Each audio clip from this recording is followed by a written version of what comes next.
ઓમ પાર્થાય પ્રતિબોધિતાં ભગવતા નારાયણેન સ્વયં વ્યાસેન ગ્રથિતાં પુરાણમુનિનાં વંદે મહાકારણં અદ્વૈતામૃતવર્ષિણીં ભગવતી અષ્ટાદશાધ્યાયિનીં મમ્બત્વામનુસંદધામિ ભગવત ગીતે ભવદ્વૈષિણીં.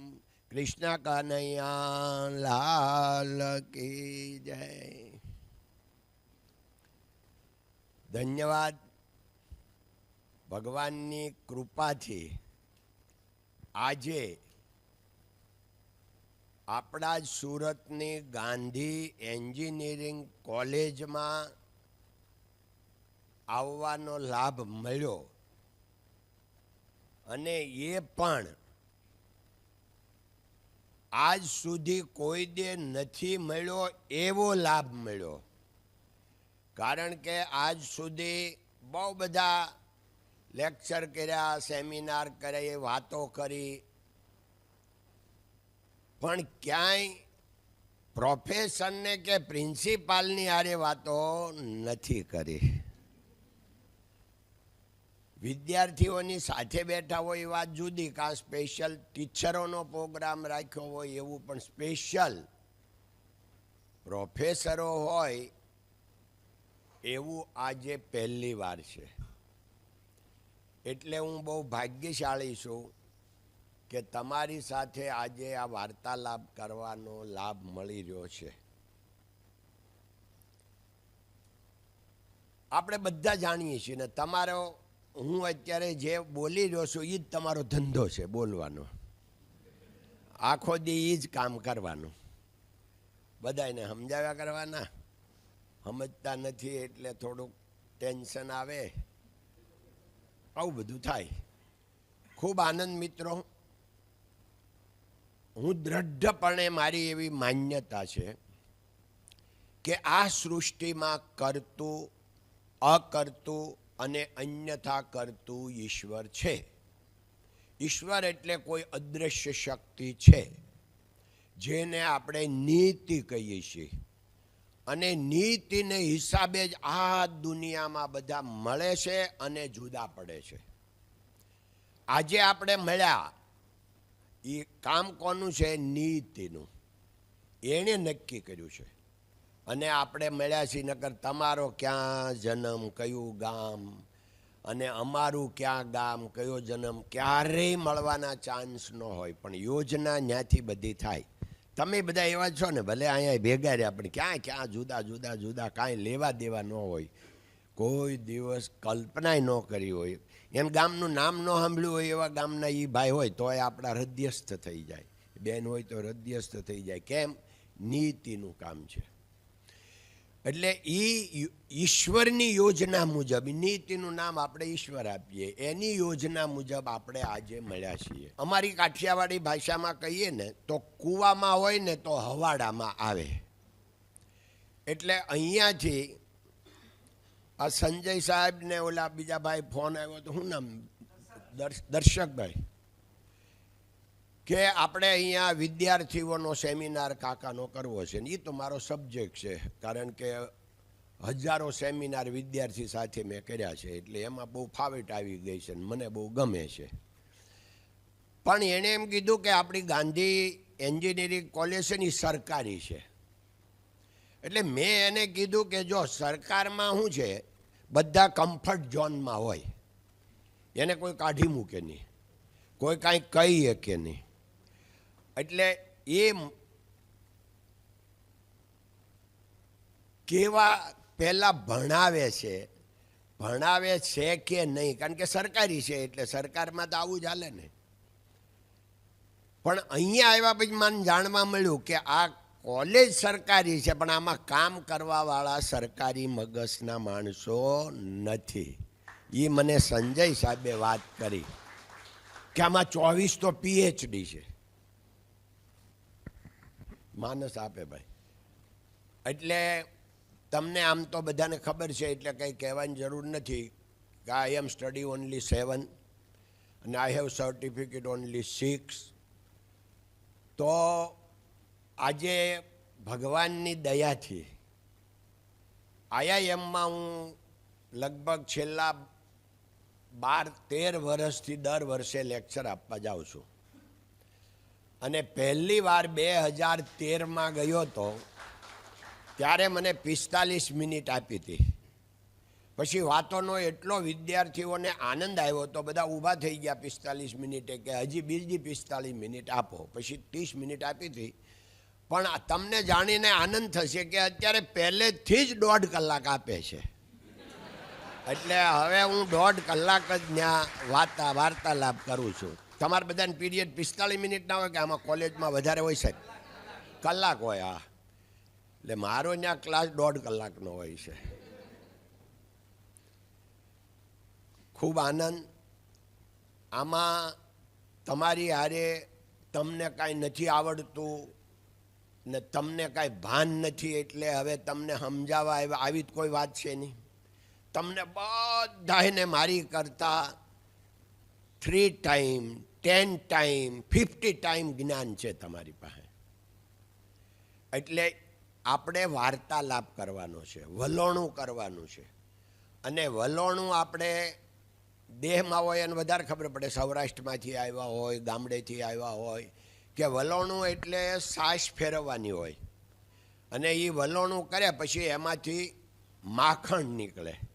એટલે આપણે તો માખણ કાઢવાનું છે વલોણું કરીને. એટલે આપણે વાર્તાલાપ કરવાનો છે, લેક્ચર મારે નથી આપવાનું.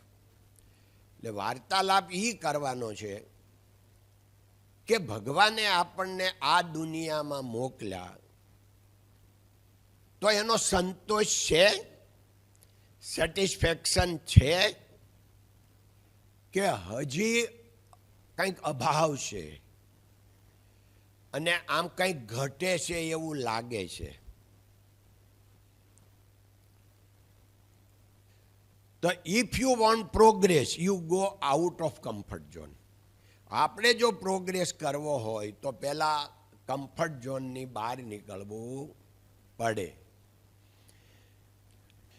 એટલે આપણે વાર્તાલાપમાં હું આ મેસેજ તમને આપવા આવ્યો છું કે અત્યારે જે તમે કરી રહ્યા છો એ બરાબર કરો છો. કારણ કે મેં જ સામેથી કીધું હતું કે મારે વિદ્યાર્થીઓની હારે વાર્તાલાપ કરવો ને એના કરતાં પહેલાં આખા જે એડમિન સ્ટાફ છે એ પ્રિન્સિપાલ પ્રોફેસરો એની હારે કરવી છે. શું કામ? કે આ ભાઈ કેમ કૂવામાં હોય તો હવાડામાં આવે. પહેલાં આપણે આ કૂવો એક પ્રોફેસર ભણેલા હોય અને એને એટલું નોલેજ હોય તો એના નહીં છે 100 છોકરા હોય ને ઓટોમેટિક એમાં આવી જાય. 100 છોકરાના જ્ઞાન આપવાની, ભણાવવાની, સમજાવવાની જરૂર જ નથી. એક જ પ્રોફેસરને સમજાવવાની જરૂર છે. તો આપણે એમાં સહી એ હું તમને કહેવા નથી આવ્યો કે તમે એમાં છો કે નથી. હું આત્મનિરીક્ષણ કરાવવા આવ્યો છું. આપણે બધાએ મનોમંથન કરવાનું છે કે હું એમાં છું, એની અંદર છું, કે હું એ કરી શકું છું. આમાં શું થાય, ઘણા વાર મનમાં રૂકાવટ આવે અને આ બધું આમ બરાબર લાગે. પણ થાય હું કે અહીંયા અમે હલાવતા હતા, સાહેબે મને બધું બતાવ્યું કે આ ગ્રીનરી, આટલી ગ્રીનરી ક્યાંય બહુ સરસ, આમ પગે લાગો. અને ગ્રીન એટલે શું? નેચર. અને નેચર એટલે શું? ભગવાન. નેચર ભાઈ કુદરતી છે, નેચર છે. ગ્રીનરી પણ કુદરતી છે, પાણી કુદરતી છે, અગ્નિ કુદરતી છે. આપણો દેહ પણ કુદરતી છે. આપણે કુદરતી છે, નેચર છે. એટલે નેચરની આરે નેચરને મજા આવે ને અંદર આપણો સ્વભાવ, એનું નામ પણ નેચર. એટલે ડોંગરેજી મહારાજ કહેતા કે જેનો સ્વભાવ સુંદર એ ભગવાનને પણ વાલો લાગે છે કે વાલી લાગે છે. તો નેચર, જેનો સ્વભાવ સુંદર, એ જીવનની સાર્થકતા છે. તો આપણે વાર્તાલાપ એ કરવાનો છે કે આપણને ભાઈ પ્રોફેસર છે તો સામાન્ય રીતે એક જવાબદારી હોય, એ જવાબદારી આપણે સ્વીકારીએ છીએ. તો હું એ મેસેજ આપવા આવ્યો છે કે એ ઇનફ નથી. વધારે કાંઈ કર્યું? તમને એવો આત્મભાવ છે કે મને જે ફરજમાં આવતું હતું એનાથી મેં 3 ટાઈમ કામ કર્યું, એનું હેપીનેસ તમારા જીવનમાં આવશે.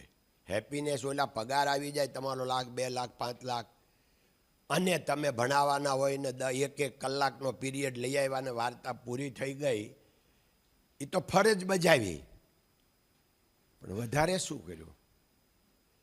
ઓલા બાવરસી પિક્ચરમાં રાજેશ ખન્ના બોલતો હતો, 40-50 વર્ષ પહેલાં પિક્ચર આવ્યું હતું કે અપને લીએ તો સબ કોઈ કરતે હૈ, દૂસરે કે લીએ કરે वो ही. દૂસરે કે લીએ શું કર્યું? જો હું વાત કરતા રસ્તા ભૂલી ગયો. અમે સાહેબની હારે આવતા હતા એટલે મેં સાહેબને એમ કીધું ગ્રીનરી બહુ ટોપ છે, પણ જે આ ફૂટપાથ ઉપર જે તૂટેલી છે થોડાક આપણે એ અમારી દ્રષ્ટિએ ન ગમે. શું કામ? અમે પ્રાઇવેટેશન હોય, 2 દાડિયા 2 મજૂર લઈ આવીએ ને હરખું કરી નાખીએ બીજે દિવસે. તો એ કે ભાઈ આ તો સરકારી છે, અમારે બહુ અઘરું છે. હું આમાંથી તમને બહાર કાઢવા આવ્યો છું. ભૂલી જ જાઓ આ સરકારી છે, તો તમે શું કરો છો? What you can do? ભાઈ આમાં કરવાનું કાંઈ નથી. તમે ખાલી 1000 રૂપિયા કાઢો, 1 લાખ રૂપિયા ભેગા થઈ જશે. બધાએ હાવણા લઈ, પાવડા લઈ, તગારા લઈ અને બધા કામ. 1 દિવસનું અભિયાન, 3 મહિને ઓનલી 1 ડે અભિયાન. સ્ટુડન્ટને હારે રાખો, કોઈને કમ્પલસરી નહીં, પણ પ્રોફેસર બધા કમ્પલસરી. અને આ બધું આપણું આ ગ્રાઉન્ડ આપણે શું કામ આવવું હોય? અહીંયા શું કામ ઢેફા ઢાખરા હોય? અહીંયા શું કામ હોય? હવે અત્યારે તમને ગોવિંદ કાકો ગાંડો લાગશે કે આ કાંઈ કાકા અમારો થોડો ધંધો છે, અમે પ્રોફેસર છીએ, અમે ભણાવાલ છીએ, આ બધા અમારે કાંઈ મજૂરી, આ તો મજૂર લોકો કરે. આમાંથી બહાર નીકળવાનું છે, આ જ આપણે કરવાનું છે. અને આ એક્સ્ટ્રા કંઈક કરવા માટે એ આપણી ફરજમાં નથી આવતું, પણ આ આપણું મંદિર છે. તો આ મંદિર માટે તમે શું કર્યું? આપણને રોજીરોટી આપે છે, આપણા કુટુંબને, આપણા બાળકો, આખું હેપીનેસ, આપણું ફેમિલી, આપણી પ્રતિષ્ઠા, એ બધું આને હિસાબે છે. એ આપણું મંદિર છે. તો આપણે મંદિર માટે શું કર્યું એ આપણે વિચારવાનું છે. એટલે આ એક તો ખાલી તમને અણસાર આપ્યો, આંખે દેખ્યો તો એટલો. આ તમારો પોઈન્ટ વીક નથી હો. તમે એમ નહીં સમજતા કે આ માઇનસ પોઈન્ટ છે આપણો. તમે કરો છો, અરે 26 તો PhD ડોક્ટરેટ, એટલે કેટલી બુદ્ધિ છે, એટલી ક્યારે પહોંચ્યા હશે. ડોંગરેજી મહારાજ એમ કહેતા સાહેબ, પણ એમ કહેતા કે પાશેર જ્ઞાન કરતા એક પાવળું વર્ક કરવું એ વધારે સારું છે. જે પોતે ઓલામાં લેવું, ઓલામાં અમલમાં લેવો. એટલે પાશેર એટલે 100 ગ્રામ. એ પહેલાં જૂના પાશેર આવતા, કારણ કે આ સેન્ટેન્સ 60 વર્ષ પહેલાંનું, 65 વર્ષ પહેલાંનું છે. પાશેર જ્ઞાન કરતા પાવળું એટલે ઓલું પહેલાં ઘી લેવાનું છે, ચમચી નાની એવી આવતી, એટલું પોતે કામ કરવું એ વધારે સારું છે. નોલેજ તો, જ્ઞાન તો બિચારું પીડ્યું રહે અહીંયા મગજમાં. શું કામનું કર્યું શું આપણે? એટલે હવે આવું તમે ક્યારે વિચાર્યું હતું કે અહીંયા મારે જાતે કામ કરાય ને 1000 રૂપિયા આપીને કરાય, એવું વિચાર્યું હતું? તો હવે તમે વિચારવા મળશો. કરવું જેવું હું કહેતો નથી હો. હું તો એક જ વાર આવ્યો છું, પાછું હું કાંઈ તપાસ કરવા નથી આવવાનો તમે કર્યું કે નહીં. પણ કર્યા વગર કાંઈ મળતું નથી. અને આપણે, તમને બધાને આમાં જ કદાચ ખબર હોય, અમે લોકોએ સુરતને 10 વર્ષ સાફ કર્યું, 1990 થી 2000 સુધી. કે અમે 2 મિત્રો ઘરે બેઠા હતા, ઘર બહુ સારું, સોસાયટીના રોડ પ્રાઇવેટ અમે બનાવી નાખ્યા, પણ 12 રોડ ઉપર સુરત, આખા ભારતમાં ગંદુ સુરત હતું, આખા ભારતમાં ગંદામાં ગંદુ શહેર સુરત હતું. તો અમે એમ કીધું કે હવે આપણે આ સુરતમાં રહેવા હે નહીં, એટલું ગંદુ થઈ ગયું છે, તો આપણે હવે ગમે ત્યાં બીજે શહેરમાં રહેવા જવું પડશે. તો પછી વાતમાંથી વાત, એ દાસ મામા હતા, અત્યારે ધામમાં વ્યા ગયા બિચારા મારા મિત્ર. તો એણે કીધું કે ગોવિંદભાઈ, આ બધી વાત સાચી, પણ આપણે શું કર્યું? આપણે કાંઈ કર્યું? તો આપણે ભલે આપણી સોસાયટી, ઘર બધું સારું કર્યું, પણ આપણે એવું ન થાય કે દર રવિવારે આપણે બહાર સફાઈ કરવા જઈએ. એટલે અમે બીજા રવિવારે 4 જણા, અમે બેન 2 અમારે ભેળ્યા, 4 જણા અમે મેઇન રોડ ઉપર, કતારગામ રોડ ઉપર સફાઈ કામ ચાલુ કર્યું. કે તબડકા જે પડ્યું એ કચરું ભરીને કચરા પેટીએ નાખી આવીએ. પહેલાં ત્યાંથી શરૂઆત કરી. તમાશાને તેડું ન હોય, એટલે માણસો ભેગા થયા 50-100 જણા. તો ઘણા એમ કે ભાઈ આ લોકો બધા દેખાડો કરે છે, દેખાડો. કોઈ કે ભાઈ આ કાંઈ જરૂર નથી, હો ભાઈ તમે પૈસાવાળા છો તો પૈસા આપીને મજૂર રાખો ને દા, આવું બધું બધા કે, બધું હવની રીતે. પછી 2 મહિનામાં 250 માણસો જોઈન્ટ થઈ ગયા, 250.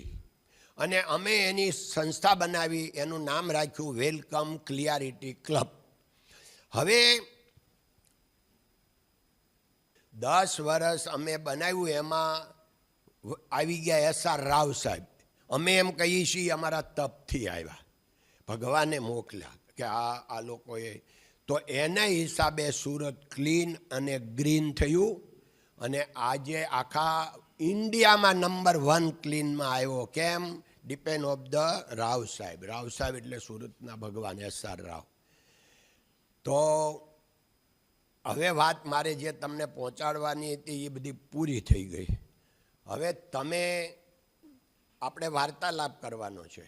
તમારે તમારા પોતાના પણ એક્સપિરિયન્સ કહેવાના છે, અને તમારે આપણે કંઈક પૂછવું હોય તો પૂછવાનું. મને બધી જ ખબર પડે એવું કાંઈ છે નહીં, કારણ કે ખબર તો તમને જ વધારે પડે, એ બધાને ખબર છે કે તમે જ્ઞાની છો. પણ મારી પાસે પ્રેક્ટિકલ અનુભવ છે જીવનના, કે ભાઈ દુનિયાના 100થી વધારે દેશમાં આપણે ગયા હોઈએ, 30-40% મારી એવી લાઈફ ગઈ કે હું 25-30% ફોરેનમાં જ રહ્યો હોઈએ એટલા વર્ષ. એટલે આખી જે બધું પ્રેક્ટિકલ નોલેજ હોય એ બધું નોલેજ છે, એનો આપણે કંઈ એકાબીજા થોડું. અને નહીં મને ક્યાંય ખ્યાલ આવે આપના પ્રશ્ન તો હું ના પાડીશ કે ભાઈ મને એ ખબર નથી. તો હવે તમે લોકો કંઈક વાર્તા શરૂ કરો, એટલે એમાં મને આપવા જેવો જવાબ છે તો હું આપીશ. મોરારી બાપુ કથામાં એમ કહે છે કે એક ગુરુ હતા ને શિષ્યને ભણાવતા હતા. પછી રામાયણ પૂરી થઈ એટલે એને કીધું, બોલ દીકરા, હવે કાંઈ તારે કોઈ પ્રશ્ન હોય તો કે. તો એણે કીધું કોઈ નહીં હવે, બરો એકદમ પરિપૂર્ણ થઈ ગયું. તો એણે એમ કીધું કે મને મારી જાત ઉપર નફરત આવે છે, કે મેં તને આ ભણાવ્યું, તું કાંઈ સમજો જ નથી. સમજે એને પ્રશ્ન હોય, તું કાંઈ સમજો જ નથી. એટલે પછી એને બીજી વાર ભણાવ્યું, ત્રીજી વાર ભણાવ્યું. પછી ઓલો કે હવે તો એક પાને એક ચોપાઈએ પ્રશ્ન આવે છે. હવે એમ હવે અત્યારે તમે કોઈ નથી બોલતા, એ સાહેબની મર્યાદા રાખીને નથી બોલતા, કે પછી કાંઈ સમજ્યા નથી, કાંઈ ખબર પડતી નથી. એમાં એવું છે કે બધાને બધી ખબર, બધા બેહીન હુવે છે. કોઈ ડાયરેક્ટ ધડ દઈને પડી જતું ગાંડો હોય ને, ગાંડોય નથી પડતો, આમ ગાંડો હોય પણ એ હુવે તો બેહીને જ તે. એટલે શું કરવું ને શું ન કરવું એ તો બધાને ભગવાનની દયાથી ખબર જ છે. એમ છતાં સેટિસ્ફેક્શન એ જ સફળતા જે કહીએ ને, સફળતા એટલે આપણને ગમે ને હેપીનેસ રહે, એ સફળતા. ડોંગરેજી મહારાજનું એક સેન્ટેન્સ છે કે પૈસાથી સુખ મળે એના જેવું બીજું કોઈ જૂઠાણું જ નથી. પૈસાથી જ સુખ મળે એના જેવું બીજું કોઈ જૂઠાણું નથી. સુખ તો સંતોષથી મળે, સુખ સ્વભાવથી મળે. એટલે સુખની જે એડ્રેસ છે એ આપણો સ્વભાવ છે. સુખનું એડ્રેસ આપણો સ્વભાવ કેવો છે? આપણે આપણો સ્વભાવ જાણવો હોય તો શું જોવાનું? કશું નહીં જોવાનું. આપણી હારે નજીકમાં માણસો કેટલા રહે છે ને આપણને ચાહે છે કેટલા. આપણે તો ચાહતા હોઈએ. ડોંગરેજી મહારાજનું એ પણ સેન્ટેન્સ છે કે આપણે તો ભગવાનને માનતા જ હોય કે હે ભગવાન હું તમને માનું છું, હે ભગવાન. પણ ભગવાન જ્યારે એમ કે તું મારો છો તો એ જીવન સાર્થક. વિદુરજીની વાતમાં આવે છે આ કે વિદુરજીને ભગવાને કીધું હતું કે વિદુર તું મારો છે, હું આવું છું તારે ઘરે. તો એમ આપણે બીજા ચાહે આપણને ત્યારે આપણું જીવન સાર્થક. જીવન સાર્થકતાની નિશાની છે કે આપણને ક્રોધ આવ્યો એટલે આપણે જીવન સાર્થકતામાંથી બહાર નીકળી ગયા. કારણ કે ક્રોધ આવે એટલે શું થાય? બધા આઘા જાય. આપણી પાસે કોઈ રહે જ નહીં ક્રોધ આવે એટલે. હારો હોય કે મોળો હોય, દીકરો હોય, દીકરી હોય, પત્ની હોય, મા બાપ હોય, ભાઈ હોય, આપણા ફ્રેન્ડ હોય, સાહેબ હોય, ગમે તે હોય નહીં, છોકરાઓ હોય, કોઈ ઊભા ન રહે તમારી પાસે ક્રોધ આવે એટલે. ક્રોધ એ મોટો દુશ્મન છે.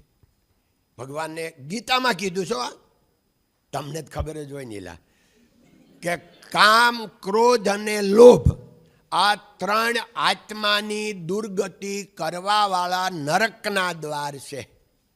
ગીતામાં આ ભગવાને લખ્યું છે. કેટલા નામાં ખબર હતી? જોયું? 10-20% તો ખબર છે. બહુ સરસ, સાચા ભણેલા. કારણ શું છે કે આપણી આ જીવન જીવવાની જડીબુટ્ટી છે. કયા ભાઈએ કીધું 2 કામ કયા કરવાના? તો એક તો સર્વે જના સુખીન સંતુ, સર્વે સંતુ નિરામયા. બધા મારા છે, બધાને હેલ્પી. સત્ય, પ્રેમ અને કરુણા, આ 3 શબ્દોથી જીવન બને છે. સત્ય આપણા માટે હોય, સત્ય કોઈ દી બીજા માટે ન હોય. સત્ય આપણા માટે હોય. પ્રેમ અરસપરસ હોય. કરુણા વ્યાપક હોય. આ જીવન એટલે આ જીવન જીવવાની જડીબુટ્ટી અહીંથી શરૂ થાય છે. અને પૈસા જ જો સુખ આપતા હોય તો આપણે પૈસેથી બહુ સારું સારું હોટેલમાં ખાવા ગયા ને ખાધું અને પછી ફૂડ પોઈઝન થઈ જાય તો? પૈસાથી જો સુખ મળતું હોય તો. અચ્છા, હું અમારા છોકરાઓને બધાને સમજાવું, આખું અમારું કુટુંબ હોય યંગસ્ટરો ત્યારે, કારણ કે ભગવાનની દયાથી લગભગ આખા કુટુંબમાં 100-200 કાર છે. એટલે જે નામ લો એ કાર અમારી પાસે હોય દુનિયાની, બધા ભગવાનની દયાથી. એટલે છોકરાઓને તો એમાં ઇન્ટરેસ્ટ હોય. એટલે હું છોકરાઓને સમજાવું કે તમે આ કાર છે ને એ સુખનું સરનામું નથી, એ સાધન છે, સાધ્ય નથી. સાધ્ય કોણ છે? આપણું કુટુંબ, આપણો વ્યવહાર, આપણો સ્વભાવ, આ સાધ્ય છે. પછી હું એને સમજાવું કે આપણે આ ગાડી છે ભાઈ, અમારે રોલ્સ રોયસ છે, 10 કરોડની આવે. તો હું કહું આ 10 કરોડની ગાડી છે એને આપણે મૂકી ક્યાં? તો એના પાર્કિંગમાં. 10 કરોડની ગાડી છે તો કોઈ દી હોલમાં લઈ ગયા? બેડરૂમમાં લઈ ગયા? એની જગ્યા ગેરેજ સુધી જ છે. ગમે તે હોય, કિંમતી ગમે એટલી હોય, પણ એ મૂલ્યવાન નથી. મૂલ્યવાન તો આપણું કુટુંબ છે કે જે હોલમાં આપણી હારે બેસે છે, બેડરૂમમાં આપણી હારે રહે છે.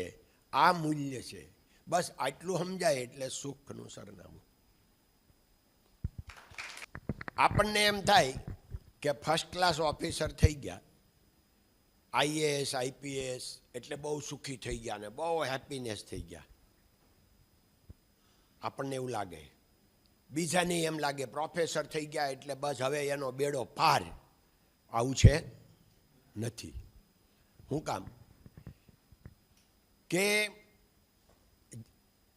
IAS ને IPS ને શું પ્રોબ્લેમ છે ખબર છે? બદલીના. મને કોને અહીંયા રહેવા દે, મને કોને ઓલે પણ મૂકી દે. એને શાંતિ સંતોષ છે નહીં, નકરું દુઃખ જ છે. હું એ લોકોને સમજાવું છું, તમે કલ્પના તો કરો, 1 કરોડ માણસે 1 જણો પાસ થાય.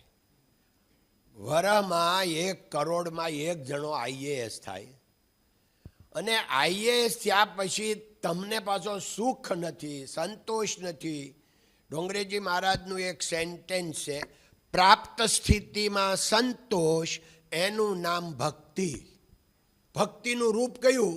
તો જે સ્થિતિ આવી છે, જે સ્થિતિ છે એમાં સંતોષ માનો, એનું નામ ભક્તિ. આ ભક્તિનું પહેલું પગથિયું છે. તો આમાં જે તમને અત્યારે તમે મળ્યા, ઉભા રહ્યો, તમે જે અત્યારે પ્રોફેસર થયા, 140 કરોડમાં તમારું સ્થાન કેટલામું? કેટલા હોય આવા સાહેબ? 140 કરોડમાં 1 કરોડ તમારી જેવા હશે સુખી આખા ભારતમાં? 1 કરોડ નહીં હોય. તો તમને 140 કરોડમાં, કરોડ 50 લાખ કરોડમાં સ્થાન આપ્યું છે. ભગવાને છપ્પર ફાड़ के दिया है, जी भर के जी लो, जी भर के.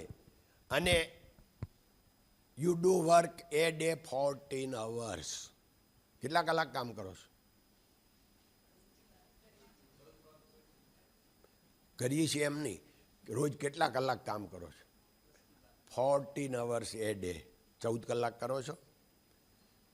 તો 14 કલાક કામ કરો ને તો અત્યારે જેટલા હેલ્ધી છો ને એનાથી વધારે રહો. કામ કરે દુનિયામાં કોઈ બગડતું, કામ કરે કોઈનું શરીર બગડતું, કામ કરે કોઈની હેલ્થ ખરાબ થતી. આળસ ભરી છે ને, આળસ. આપણે આળસ, હું ભણતો હતો ને ત્યારે 6ઠા ધોરણમાં લાઠી, એક તાવડી ઉપર સાહેબે લખેલું, તાવડીને કલર કરી, ઊંધી તાવડી કરી અને કલર કરીને લખ્યું કે આળસ એ મોતનું ઓશિકું છે. એમ લખ્યું હતું. એ આજે હજી મને સમજાય છે, 70 વર્ષ છે આ વાતને. આળસ એ મોતનું ઓશિકું છે. તો આળસ, હું કામ 14 કલાક કામ નથી કરવું? તમને લાગે ગોવિંદ કાકા અહીંયા ઊભા છે, પણ ભગવાનની દયાથી ગોવિંદ કાકાને જન્મથી આ લાભ મળ્યો છે. કારણ કે ખેતરમાં જ મોટા થયા, જમીન ખેતર, ખેતીવાડી કે ને એમાં. અમારા ગામનું 700 માણસની વસ્તી, ધૂળિયું ગામ.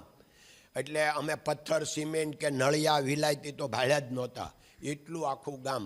હવે ખેતરમાં જ રહેવા. 2 વાર તો મને વીસી કર્યો છે ખેતરમાંથી. એટલે અને સાપ અમારા ઘરમાં કોઈ દે ન હોય એવું કોઈ દે બન્યું જ નથી. 24 કલાક, 12 કલાક, 6 કલાક દરરોજ આમ ઓલું હોય દિવાલ અને ઓલી ઉપરથી આવે નળિયાનું, એની વચ્ચે 1.5 ફૂટ જેટલી જગ્યા હોય. તો એમાં સાપ બિલાડી ફર્યા જ કરે, કારણ કે ઉંદરડા હોય એટલે એ ખાવા આવ્યા જ કરે. એટલે આ જિંદગી જીવ્યા છીએ. એમાંય તે કામ બહુ સખત કરવાનું.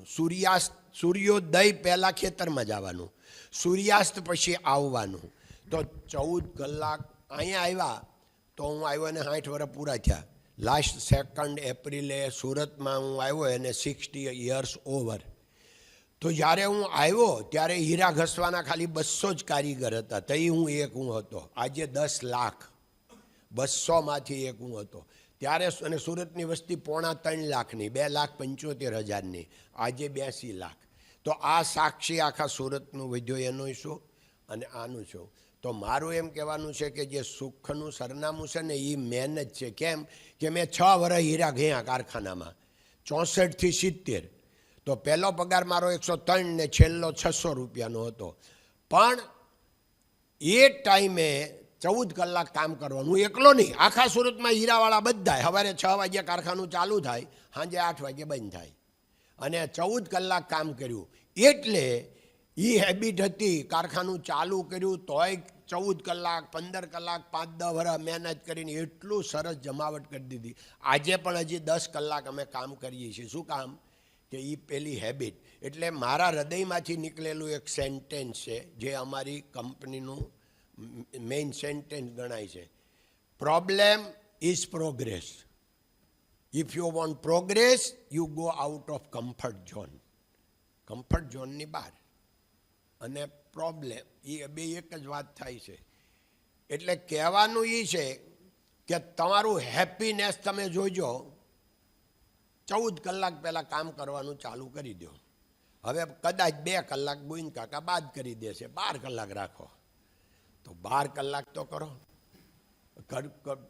તમારે જો ખરેખર છે ને એજ્યુકેશનમાં સમય બહુ ઓછો હોય, એ તમને શ્રાપ રૂપ છે, આશીર્વાદ રૂપ નથી. એ મેસેજ હું તમને આપવા આવ્યો છું. ખબર નહીં તમને કે આટલો ઓછો ટાઈમ હોય.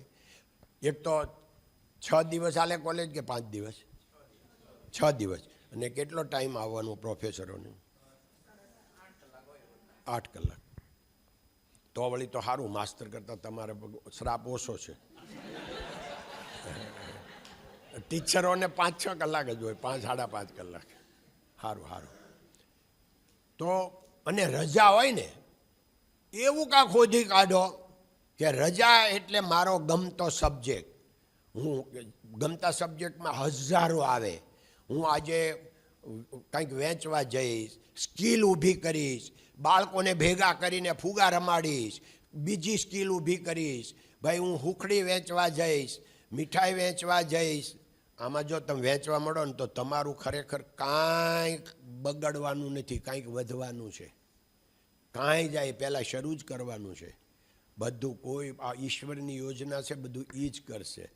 તો એ સિવાય તમારું ક્ષેત્ર છે. ભાઈ મારે એક ચોઈસ કરો કે આ 5 છોકરા છે ને, એ 5 છોકરાને હું ગુજરાતમાં નંબર 1 લાવીશ. 5 તમે ચોઈસ કરો, એમાં જીવ રેડી દો. એક જાતનું હું કામ નથી કહેતો, ઘણા બધા પ્રકાર છે તમારી પાસે. ચોઈસ તમે કામ ચોઈસ કરો, જે ગમતું જ કામ લો. નકર કંટાળો ચડશે ગમતું નહીં હોય તો ગમતું કામ લઈ અને સખત મહેનત એ હેપીનેસ સાથે અને આ જીવન સાર્થકતા જુઓ. આપણા હવે દાખલા તરીકે 100 વર્ષથી વધારે જીવવાનું નથી. હા, ઓલા યંગસ્ટર પાછળ બેઠા ને એ લોકોને કદાચ હવાનો વારો આવે, બાકી અમારા લોકોને તો હવે 100 ઉપર કાંઈ જાય એવું છે નહીં. હવે ઉંમર વધવાની છે. સાયન્સ એટલું આગળ આવ્યું અને આ નેટ ઝીરો આવે છે, વાતાવરણ બધું સુધરે છે, એટલે બધા 100 વર્ષ જીવવાના છે. અને અત્યારે જે બાળક જન્મે છે એ કદાચ 150 વર્ષે જીવે, કાંઈ નક્કી નહીં. પણ એ સારું, આપણે હેપી. પણ આપણે હોવાનું છે એ માપ એટલું પછી જ રહેવાનું નહીં. તો ત્યાં સુધીમાં જેટલું થાય એટલું કરી જ નાખવું ને.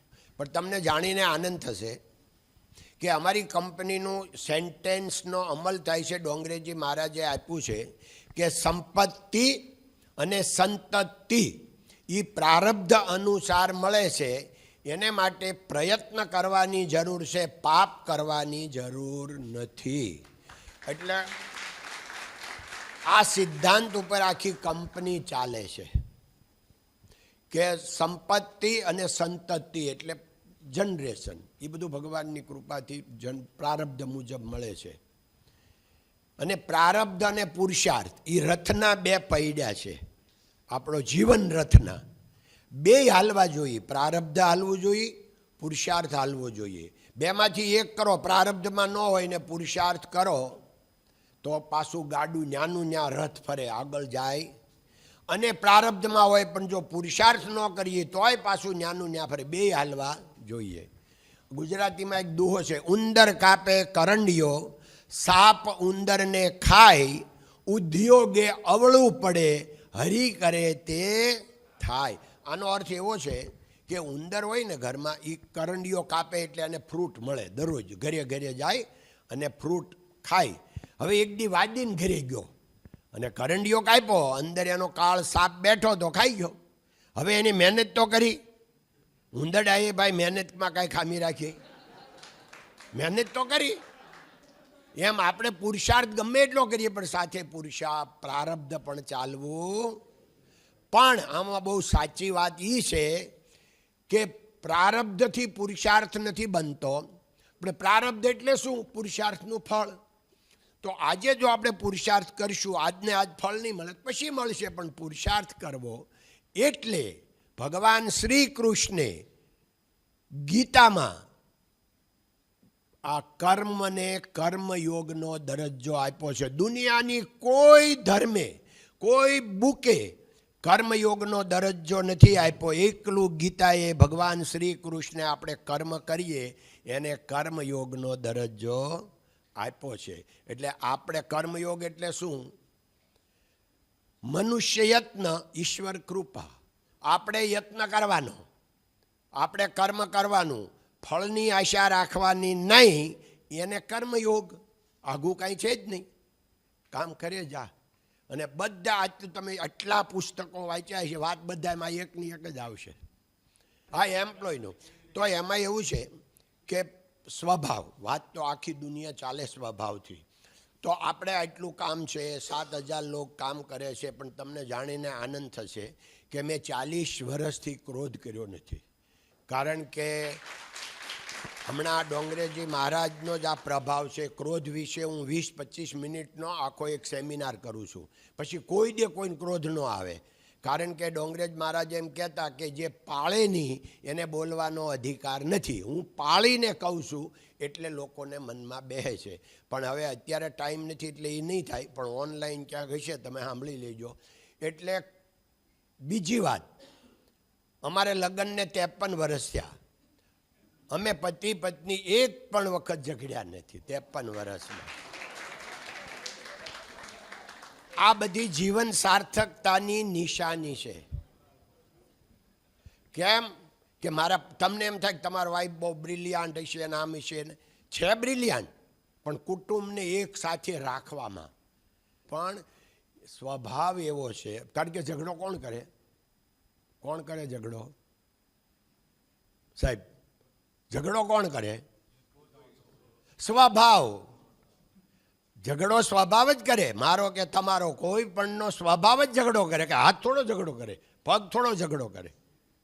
ઝઘડો કોણ કરે? સ્વભાવ. એટલે જ ભગવાન, એટલે ડોંગરેજી મારે કે એનો સ્વભાવ સુંદર, એ ભગવાનને પણ વાલો લાગે છે. એટલે આ તો ભગવાને મને સિદ્ધિ આપી છે, એની હું તમને વાત કરું છું. પણ એનો હું પાસ થઈ ગયો એ વાતે કરી દઉં. કહેવાનું એ છે, આ જીવન સાર્થકતા છે. આ જીવન સાર્થકતા છે કે તમે રોજ કરો.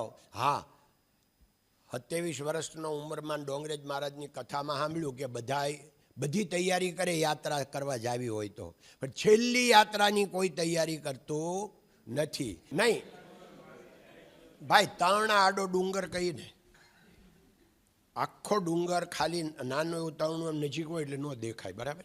આખો ડુંગર એ દોરી ખેંચી કાઢી નાખી એટલે ડુંગર દેખાવા મળે. એમ આપણે બધા આમાં છીએ જ. હું સૌને એવા જ તમે બધા છો, કાંઈ ફરક નથી. એ ખાલી ઓલી જે તરણું જ કાઢવાનું છે. એટલી જ વાત છે કે આને કરવા માટે છે ને આપણો મનને પહેલાં સમજવું પડે કે આપણે કોણ છીએ. હિન્દુ ધર્મમાં વેદમાં પહેલો શબ્દ આવે કોહમ અને છેલ્લો આવે સોહમ. એટલે તમે કોણ છો? હું કોણ છું? કોહમ. અને હું ઈ જ છું, એ સોહમ.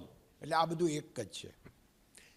તો આપણો જે સ્વભાવ છે એ પહેલાં ક્યાં રહે એ આપણે બધું કરવું પડે નક્કી. પહેલાં કે આ મગજ છે, એની અંદર પાછું મન રહે. મનના પાછા 3-4 પ્રકાર, મન, બુદ્ધિ, ચિત્ત અને અહંકાર.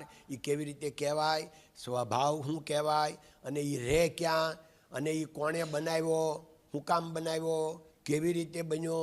અને મારી જેવા કોણે બનાવ્યા? આ બધું આપણે રિયાલિસિસ કરો ને તો કોઈ ન પૂછવું પડે, આપણને બધું જ જડી જાય કે આ જીવન જીવવાની જડીબુટ્ટી છે.